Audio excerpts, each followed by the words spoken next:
Hello, Goddesses. I hope you are well. This is a short video as a summary for some of the things that we discussed in the development circle yesterday evening on Wednesday, the 15th of March.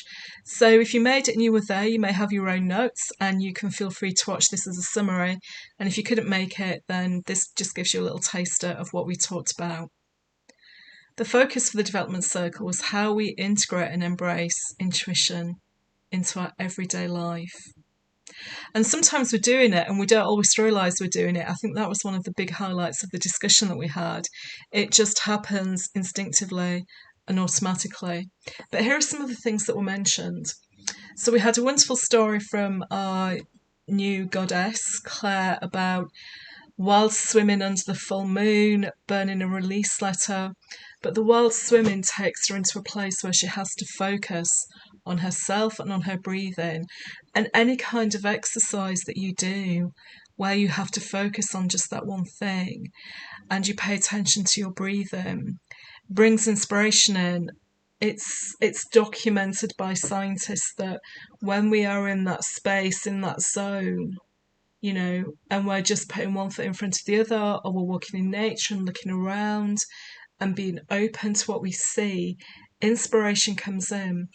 And intuition is that communication system with the universe, and inspiration is one of the things that can come to us intuitively. So the exercise, being in the zone, is one way of integrating that into our lives. We talked a lot about the body as well and listening to the body. And I said yesterday evening in the circle that, I'd made a commitment to listen to my body more, especially when I got the need to go to the loo. I was going to stop saying, no, I'll just finish this. I would stop what I was doing and go to the loo.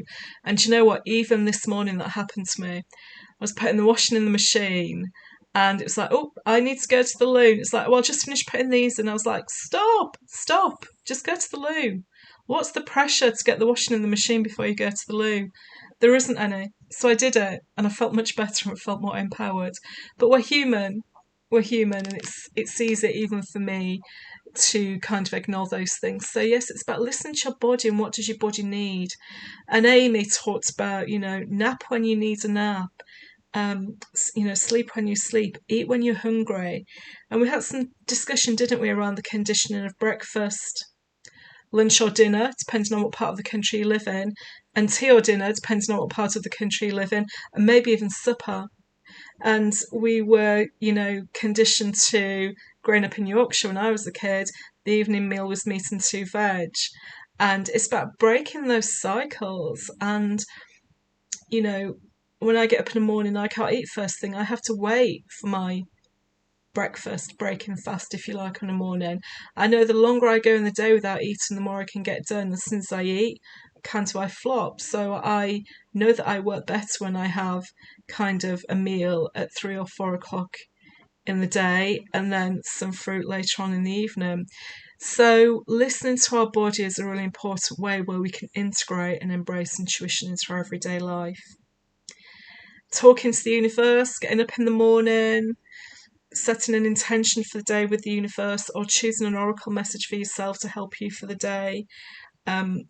Review the weekly messages. If you watch them on a Sunday or Monday and then you feel during the week that you need some support or you feel a bit unbalanced or untethered, you can always go back and watch the weekly messages. Meditation, what I like to do? I have a cup of tea and I stare at the clouds. You might sit and close your eyes. As many of you know, I used to have an afternoon nap, but I never called it that. It was just my meditation time, and I would naturally just fall asleep.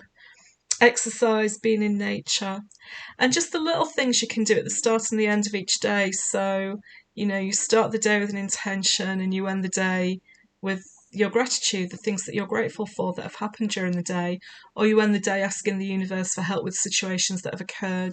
You don't know how they're going to resolve and you want some support for them.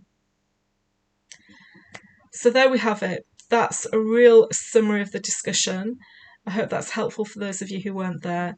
And I look forward to seeing you soon for the new moon. Lots of love. Bye.